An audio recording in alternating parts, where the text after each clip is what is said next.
So now we're going to start talking about these behaviours in a bit more detail and what behaviours that we might see. And again, when we're thinking about the barriers to the PCP process, we've already established that if we're going to work with somebody with autism in terms of PCP and their rights and choices, we have to think about the environment and the sensory environment that we put them in order to go through the process. We have to think about how they process information, give them plenty of time to respond to things, maybe offer information in a visual way rather than an auditory way so that they can actually process visual because that's much easier for them. So let's think first about triggers. Let's think first about triggers and how they affect us. Well, triggers, we all have triggers. We all have things that if we see or hear something, it makes us think of something else. Or if we see or hear something, it makes us want to do certain things. I'm sure that people have pieces of music that if they hear that piece of music will make you want to bounce along. It's a trigger. It's something that actually lands in your brain and says, okay, now we do this. If somebody came towards you, running at you, looking angry with their fist up, I think you might run away. That would be a trigger. Some people, animals are triggers, and various other things that people like or dislike. So here we see music, as I say, being a trigger.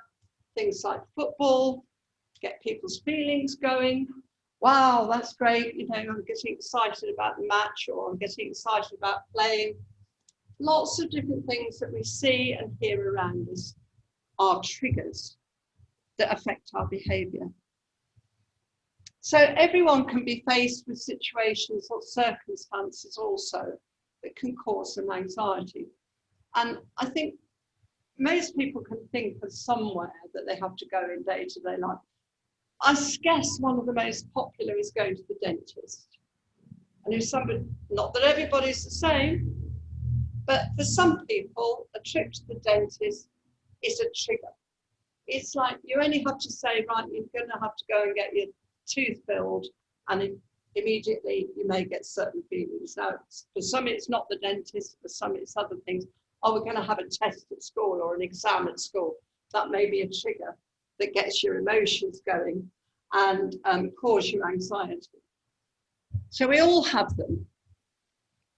And for the individual experiencing such a situation, the ability to reason about things and to see the whole picture can help them calm themselves and realise that if things do happen, okay, life goes on anyway.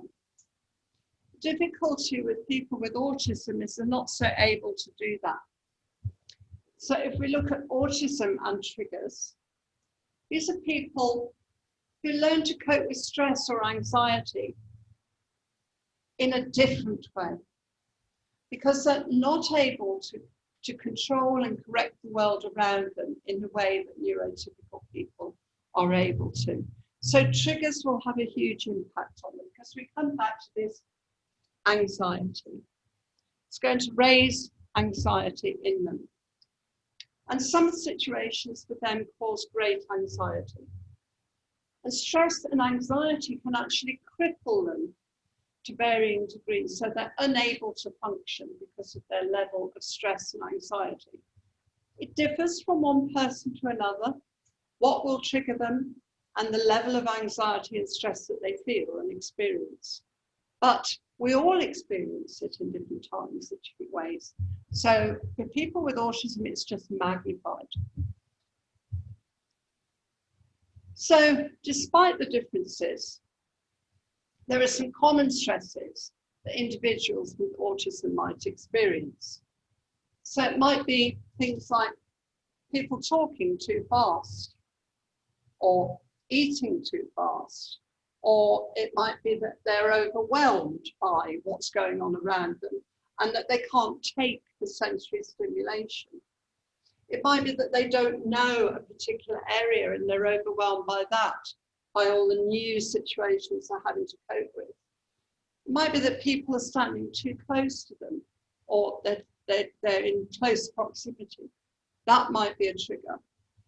Too much going on around them, too hectic, or things being too loud. Too many things going on, too many objects in an area, that things are too bright, so it's affecting their visual senses. Things that happen to them that are unexpected, because people with autism don't cope with change very well, and they certainly don't cope with surprises.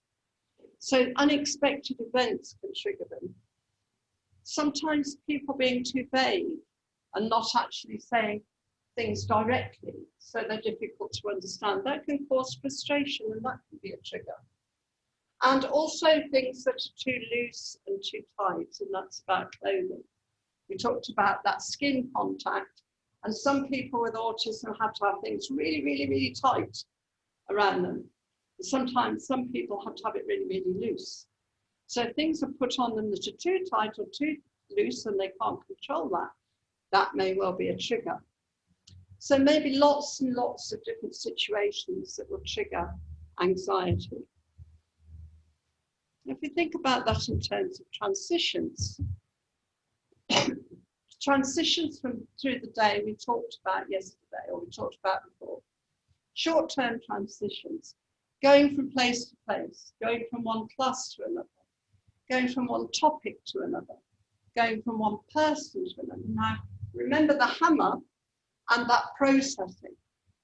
Like every time some people with autism meet a new face or a new person, they have to do that drop-down menu and processing of that individual person.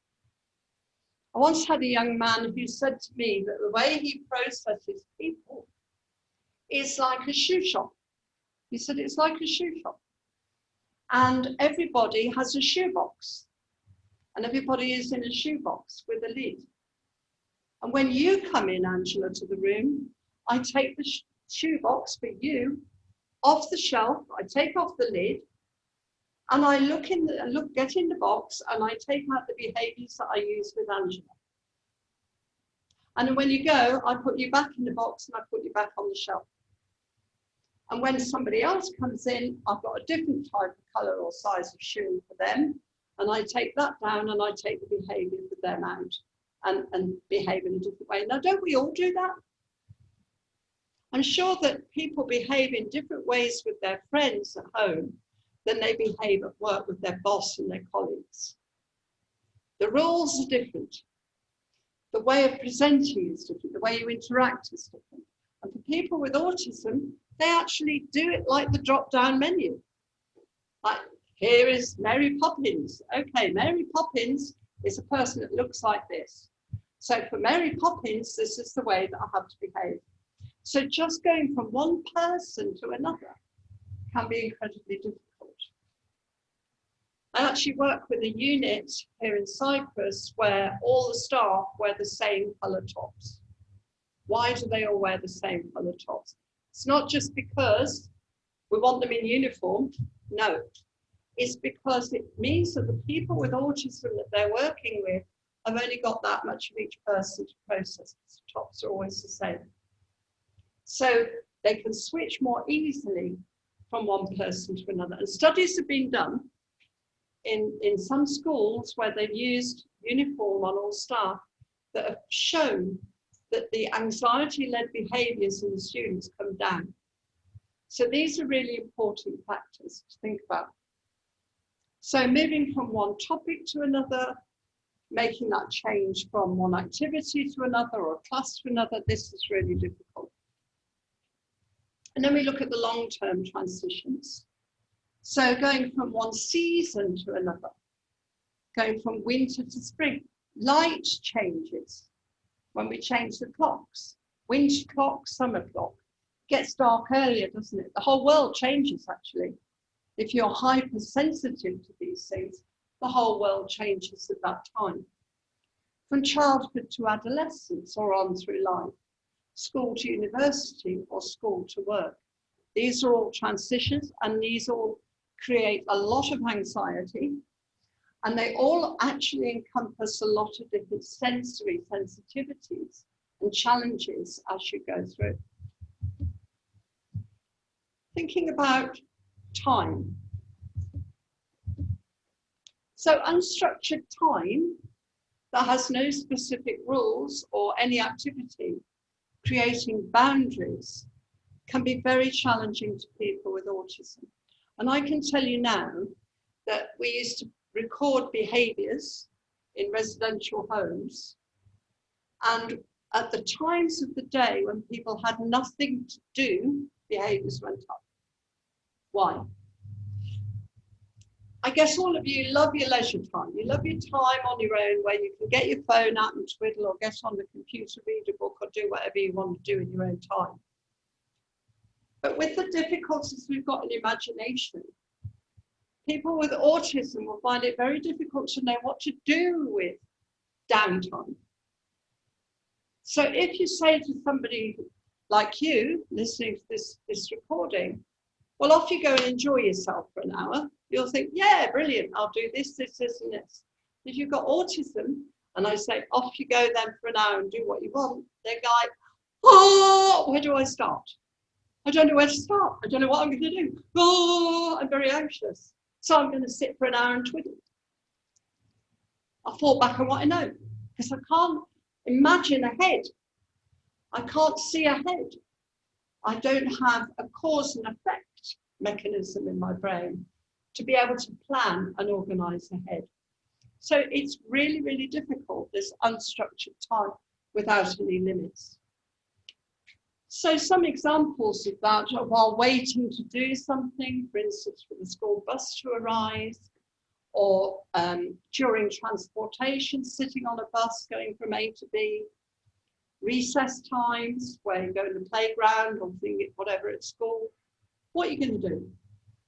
And again, if you look at an inclusion situation where you've got a playground full of neurotypical children and an autistic child in that playground, you're more or less going to see all the neurotypical children are playing games and imaginative games together. The likelihood is that the autistic child may be sitting at the side of the playground concentrating on a pencil, because this is a very difficult time for them. They can't structure their own time. That takes imagination, and the difficulty is with imagination. So before and after school or work time is difficult, and holidays can be a nightmare.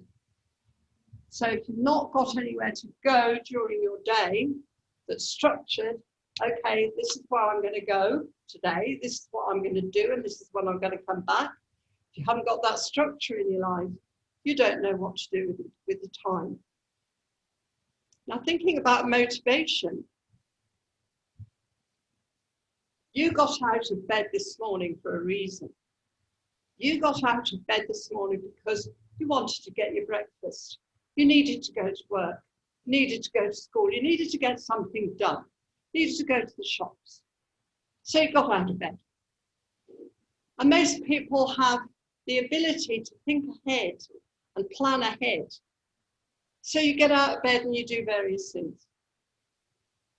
If your imagination difficulties stop you or don't allow you to see ahead, then why would you ever even get out of bed? Because people with autism tend to think on the here and now, the snapshot of the here and the now. They're not thinking ahead, this is what I'm going to do next.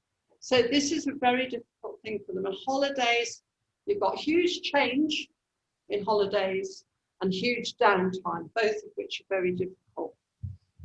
So again, if we're thinking about planning and life choices and autism, it's quite a challenge, because we need to make sure that lives are structured and that we work with people to help them to structure their own lives as far as we can. So then we think about sensory overload and this ability that the senses can, this issue that the senses can actually overpower the individual, and they'll lose the inability to control themselves.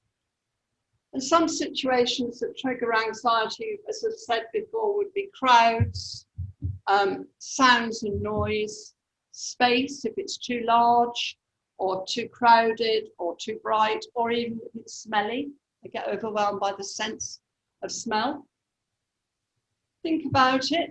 Think about it. Cleaning products. Okay, if you use certain cleaning products for the toilet or the kitchen or wherever, some of them can be overwhelming. If you're hypersensitive to smell, you may not want to go into a room because the smell overpowers you. So it doesn't mean that it smells bad. It's just overwhelming. And again, another thing that I always say to people working with autism spectrum conditions, quit the perfume. Don't wear perfume. Don't wear highly scented hair products. Just keep it bland, because we don't know how that person is going to pick up different scents. So we have to be very careful with that. Clothing, as I said, that's too light or too scratchy can be a problem. Food, depending on texture and taste. Dental and medical issues. So again, thinking about how does somebody with hypersensitivity go to the dentist? You know, how do you manage with that? How do you go to the hospital if you go to accident and emergency? How do you ever have a blood test? You know, these are very difficult things if you've got sensory overload and autism and you don't understand why you should. Showers, that can be very difficult for people with autism, purely and simply because of the feeling of the water. Some people love it and they'll be in there for an hour and a half, 2 hours, because they love that sense. But some people absolutely hate it. And the only way that they're going to use personal hygiene is to have a bath. Brushing teeth. Toothbrushes are really prickly, sensitive things if you think about it. It tickles the gums. So brushing teeth can be a problem. Even getting your hair cut, my goodness. So many people with autism are resistant to hair cutting. Why? Because somebody's light touching your head all the time. Hairdressers do light touch. Not only that, but they've got scissors that go make a noise. So we find that a lot of people with autism will avoid personal hygiene. Partly because they don't see why they should, because they don't understand the social rules that they have to not smell or they have to look in a particular way, but partly because of the sensory issues as well that are impacting on them. So coming to social situation and communication, one of the difficulties they may have is around young children. And a lot of autistic people are actually quite averse to young children. And that's because young children are unpredictable. They make a lot of noise. They can suddenly make loud noises. They can run around all over the place. And it can be too much for the autistic person to actually cope with that. They may have difficulties with starting a conversation with somebody, because if you start a conversation with somebody, you actually need to know where that conversation is going to go. You need to be able to, conversation is a way of developing relationships with people. Even if it's a 2-minute relationship, there is a relationship in that conversation. If you go to a shop, for that minute or two you're in the shop, there's this rapport that you're building. Whereas starting a conversation with somebody with autism can be really difficult because they can't imagine the start point. Partly they don't know why, they don't know the rules of language and communication, and partly they're unable to think what to say. Now, the young man I referred to earlier, he had a repertoire for starting a conversation. It wasn't really a conversation, it was him going through a ritual. Doing homework and chores can be particularly difficult, and actually focusing on what you're expected to do. Breaking down tasks. Well, we break down tasks for these individuals into bite-sized chunks to make it easier for them because they're unable to do that themselves. And things like writing tests and things can be very difficult for them as well. So, novel events that are unplanned and unannounced are a nightmare for these people. Changes in plans and interrupted routines, again, a nightmare. For some, outdoor activities can be a problem because, again, all the sensory issues. Adjusting their personal interests to go with their class or their family plans. So they may want to do a particular thing and they're quite rigid. I'm in a ritual, I'm in a routine, I'm going to watch this movie and I have to watch it to the end. Because I started, so I have to finish. So I can't be interrupted in the middle. Remember the hammer. Okay.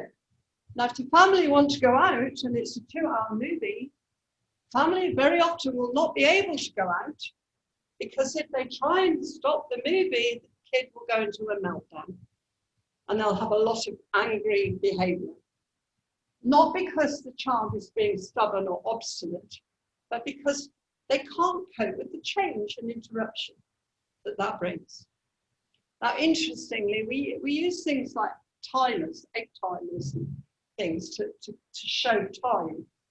And interestingly, parents have reported that if they say you're going to watch the movie until the timer tells you to stop, they set the timer for 10 minutes. If the timer says stop, then they're able to stop. They're quite happy to stop. But if mum says stop, they won't stop and they're going to melt down. Really interesting. So you have to think about how we communicate those things. They won't cope with large gatherings, things like weddings, things like family birthdays, things like parties. They're going to struggle to cope with those things because it's overload. So again, difficult in terms of social situations.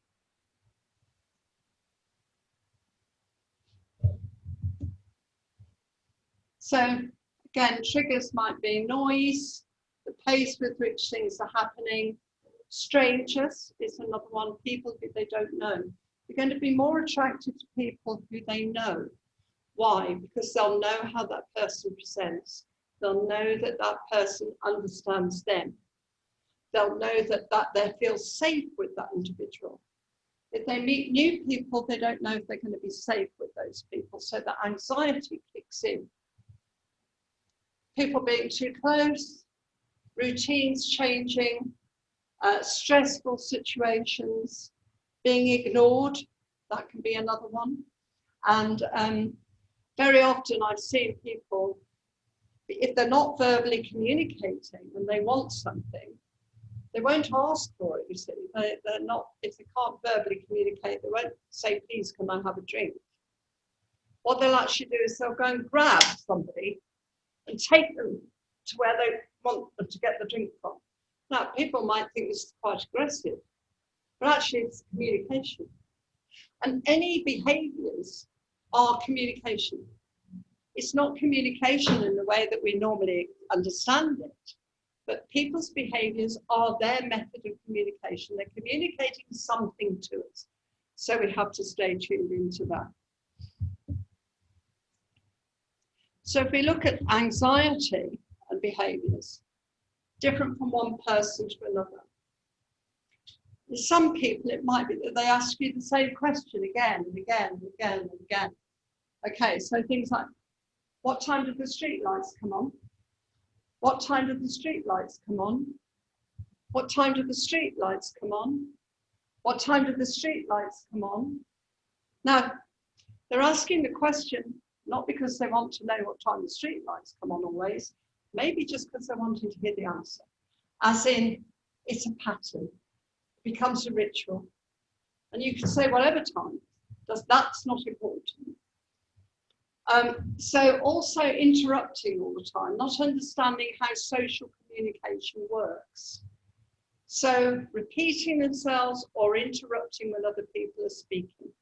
This is another difficulty because they don't understand that give and take of social interaction. Retreating, going into themselves and self-isolating, or running away. These are fight or flight responses. Getting rude would be into the fight responses. So starting to get verbally aggressive or provoking. And another thing that often happens is they look down at their feet. They avoid eye contact. They avoid contact with you. And this hand wriggling. This is a sign of anxiety. all this hand stuff is a sign of anxiety and raised anxiety. So these are things for us to look out for when we're working with individuals. Another thing that's characteristic of people with autism very often is they speak in characters or phrases from TV shows. And this can be amazing because they'll pick up on a certain way of speaking from maybe a cartoon character. And I've heard 18, 20, 24-year-olds talking like a bunny rabbit from a cartoon in the same voices. I had one guy that was Thomas the Tank Engine and always spoke in the voice of Thomas the Tank Engine, and he was this big, which seemed a bit odd, but in his world, that was fun. So because we were joining him in his world, we used to talk to him back in that sort of way as well. Looking fearful and frozen to the spot is something we should look out for, because if people are starting to look worried and anxious, we should be picking up on that if we're working with them and doing things like planning with them. Because it might be looking fearful tells us, I'm on overload. I need you to back off. I need you to just go away for a while and let me process and then come back to me when I feel better. So we have to be watching people all the time when we're working with them and picking up on their behaviours. Mumbling, that's another thing. So they're thinking out loud in a way. So it's another way of processing information. So they may shut themselves away and you'll hear them going, and they're talking it through to themselves. And also being outwardly distressed. When outwardly distressed, what we may see, unfortunately, are behavioural outbursts. So when they get really into fight or flight mode, if they're not running away, it may be that they become aggressive. And that's the way, or go into a meltdown, as they say, of their children. So in terms of meltdowns, this happens because the world feels overwhelming and the anxiety is raised just too high. And it's an intense response to the overwhelming situations around them. So it happens when they become emotionally overpowered by what's happening around them in their situation, and they lose control of their behaviour. So this can be expressed verbally, physically, by screaming or biting, crying or kicking, or in both ways at the same time. Let's remember, it's not a temper tantrum. It's not something they can easily control. They are not doing this on purpose. They actually can't control it. So if we're supporting somebody through the PCP process, we have to be very aware that it's us that has to change our behaviour. It's us that has to adapt, because they can't. So we have to be very aware of how we're addressing people, how we're working with people, so that we're allowing them the right environment in order to make those decisions, make those choices, etc. So this is why this is so important, this whole training in terms of autism and PCP. And PCP is not easy, no matter who you're working with. But when you've got autism and you're trying to make the PCP process work, then it's even more challenging in many ways. There are even more barriers. So it may be that the person is feeling so overwhelmed by everything that they can't express themselves in any other way than getting into their behaviours. So signs of stress and anxiety that we may see are before the outburst. We may see them pacing backwards and forwards, up and down, pacing, and that will accelerate. Rocking is another one that people often do when they're starting to get a bit anxious, and you might see that start to accelerate as well as they get more and more anxious. Standing very still is another one, almost like in a catatonic state that they get. Asking repetitive questions is another one. This is like a ritual as they become more and more anxious. And it's a way of seeking reassurance. As I say, not because they're actually interested in the content of the answer, but they want to hear the words. Because if they get the same words back to the same questions, that gives them reassurance that the world is okay, so I'm still getting the same words back. I had a man that I once worked with who lived in an incredibly high state of anxiety. And he used to ask questions. And we had a repertoire written up for all the staff as to what the answers were to his questions. Because if somebody gave a wrong answer to his questions, he would get very distressed and somebody would be likely to get hurt. So we had it all written down, and this man also had made up his own language. So it was English, but with a twist, and it belonged to him. He was verbal and he used his own words for things. So we had to actually have this all written down as well, his vocabulary and what the words meant and how to say them and how to pronounce them. And all staff had to learn this. Every time they came in, they had to check the book in case there was a new word. So this is what I mean about meeting them at their level, because they can't come out to ours. And that kept his anxiety down and gave him reassurance. At this stage, meltdowns may be prevented still. We still may be able to use strategies such as distraction and diversion, fiddling with toys that help them stay calm. So very often they'll have a favourite toy that they can sit and play with. And those Twizzler things that were very popular a couple of years ago, Twisters or whatever, they were very popular with autistic people. Listening to music may help, especially if it's through headphones, which shuts everything else out, and removing any triggers that there might be around. And staying calm yourself, although that's a challenge sometimes.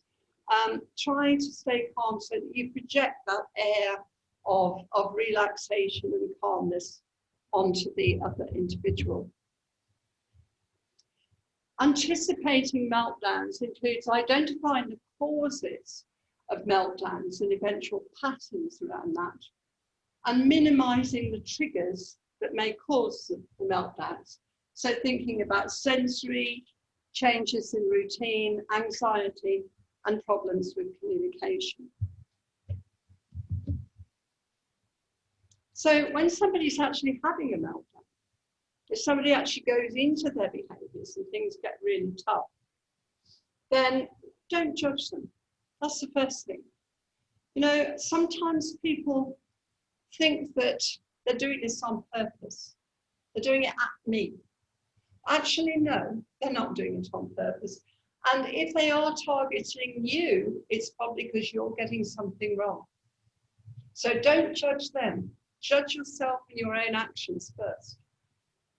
Give them some time to recover. So if somebody's getting very, very anxious, the best thing to do is to give them time away from everything. Give them some time in a quiet place on their own, so they've got plenty of time to process, think about what's happened, to become calm. And then ask them if they're okay. So instead of like the old model, and I referred previously when we were talking about historical environments where we had the ward rounds and psychiatrists coming in and doing things to people. In the old way of working, when people had a meltdown, what would happen would be out would come the needle and they'd give them an injection to sedate them. Seriously, this is not so very long ago. In my working practice, I've seen this happen. So let's sedate them, let's make them calm and give them a chemical straitjacket. Well, thankfully, things have moved on and this isn't the way we work now. We don't sedate people and put injections in or straitjackets to stop their behaviours. What we do is we try and get behind what the cause is of that behaviour. We try not to repeat the things that triggered that behaviour. We try to be calm in the situation and not treat it clinically, but try and join with that person in understanding what's causing the problem. And then trying to reduce that information overload that they might be experiencing. So make some space, turn off bright lights, turn off loud music, and don't stare at them. That's another very important thing. If there are other people around at the time when this happens, then we would hopefully move the other people away so the person has a quiet place, or we would move that person, encourage that person to move into a quiet place. So zones and triggers. Triggers are things or thoughts that may move you out of the green zone or the comfortable zone. And the difficulty is that in everybody's life, there are triggers ahead. For people with autism, they're going to actually experience more triggers and more difficulties in getting through day-to-day life. And it may be worth thinking about, what your own triggers are, and all of us thinking about what our own triggers are and relating this to our own lives. And we all have triggers, and thinking about what we do to get past those triggers and out of the other side, rather than spending our whole lives in a high state of anxiety or going around hitting and kicking people because we're upset. We are able to modify that. We're able to actually understand why we have to change our behaviors, even though we might really want to punch somebody on the nose. We don't normally do it. Okay, and again for this section we have references. So if you are interested in looking into things like anxiety and panic struggles, then you're more than welcome to look these things up. What is important in terms of the person-centered planning process, though, is that we understand the key message. And the key message around autism, and actually many other conditions that we may be working with and disabilities, is we're there to support the individual. And the way of thinking about the individuals that we work with and support is to think of them as our customers. They are our customers. In a way, in many different ways, they pay our wages. If we're working in care settings or social work or psychology or whichever, if it wasn't for them, we wouldn't get paid. So we have to think of them as our customers. Now, if you turn the terminology around, instead of patients or clients, and think of them as customers, and think about, let's say, the hotel trade or the hospitality trade. Let's compare the two. In the hospitality and hotel trade, we give respect to customers. There is a saying, the customer is always right. And hospitality staff are trained that their job is to give the customer what they want. Now, if we relate that to autism, to disability, and to self-advocacy, to person-centered planning, our job is to give the customer what they want. Because these people, these disabled people that we're supporting are actually our customers. Now, in a hotel or a restaurant, they have a choice. In that their choice is, well, we're either not going back to that restaurant again because we didn't like the way we were served, or they'll put in a complaint. Now, these individuals that we're working with often don't have that choice and historically haven't had that choice. However, as time is moving forward and with valuing people in the UK, which is moving across Europe, and things like direct payments to people with disabilities, people, lo and behold, are coming into a situation, people with disabilities, where they will have a choice. And their families will be supporting them in that choice. So their families will be able to say and support them in saying, we don't want that person to provide our support. We want that person, thank you, to provide our support. And the government have given us the money to spend on where we get our support and who we're going to ask to give our support. So we're not going to ask that person that doesn't understand our needs, because they get it wrong and we live in this high state of anxiety anyway. We're going to go to that person that we feel comfortable and safe with, that does understand our needs and that does understand what it is we want from our investment in them. So these people actually are potentially customers, and that word is really important We often use the term service users because they're people who use our services, but they're not clients. Solicitors have clients, barristers have clients, surgeons have patients. They're not patients. They're not patients, they're not clients, they're people. And it's really important that we value people, as the legislation says. Value the people, or value them for the conditions that they have, understand the conditions that they have, and apply learning to the conditions that we have, so that we can actually work through the person-centered planning process, support them in advocacy and self-advocacy to get the best opportunities out of their lives that we can possibly support them in getting.